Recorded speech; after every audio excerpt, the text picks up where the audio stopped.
Hi, this is JP Morgan. Stop shooting on manual. This is when you should use auto ISO. That really comes into play when I'm doing sports. I want to stop children. I want to stop something that's flying around really fast. I go to auto ISO. Now remember, I have always said don't let your camera control 2 of the exposure triangle. Only let it control 1. So in this case, I would set my shutter speed, I would set my aperture, and then I would let the camera choose the ISO.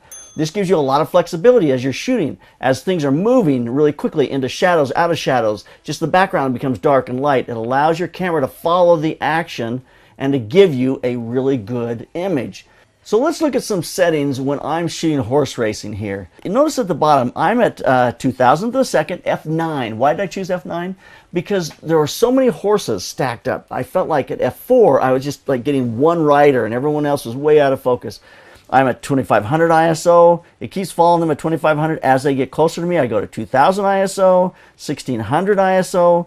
When I jump in a little closer to this horse, 1250 ISO, I go back to 2000. I mean, they're off a little bit. The exposure is off just a little bit, and it's going to be. You're never going to hit this exactly right. They're not all going to look perfectly the same. You're going to have some that are a little more overexposed, some that are a little bit underexposed, but they're within a perfectly acceptable range to be able to get great images. Any single one of these. Goes to 1250, 2000, 1600, 1000. So it never really got below 1000 as I shot as they went through. But it's following the action. It's allowing the exposure. I tried this just setting this like at 1000 ISO, and some of them are way bright and some are way dark. I got closer on the exposure when I'm using that auto ISO than I did when I just chose an ISO and followed the action, because they're moving through dark backgrounds, light backgrounds. The horses themselves are going into lighter situations, darker situations. So when I chose an ISO, there weren't as many images that were acceptable as when I used auto ISO, and that's the reason I do it. So let's take a look at some of the soccer images. I'm shooting outside. I'm at 1/4000th of a second, and I start off at auto ISO, but it's on 1600. As I shoot, as the soccer players move, it's going to go from 1600. We stay at 1600 for quite a while. Then all of a sudden I get in some darker players as far as their jerseys, and it goes to 1000. And then it goes up from 1000 to 1600. It's just jumping around somewhere between 1000 to 1250.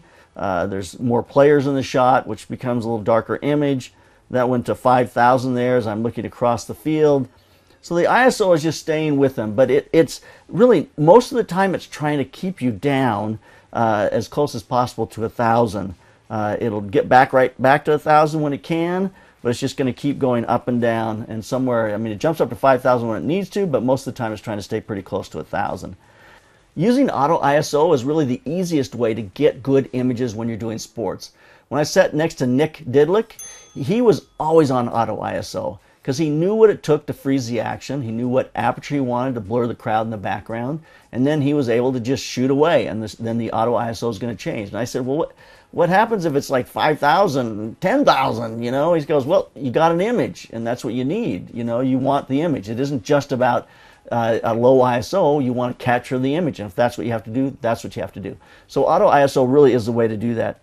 There's a lot of applications for auto ISO. If you're shooting birds, you are going to have to probably be to a pretty wide open aperture, f4 or f2.8, depending on the lens you're on.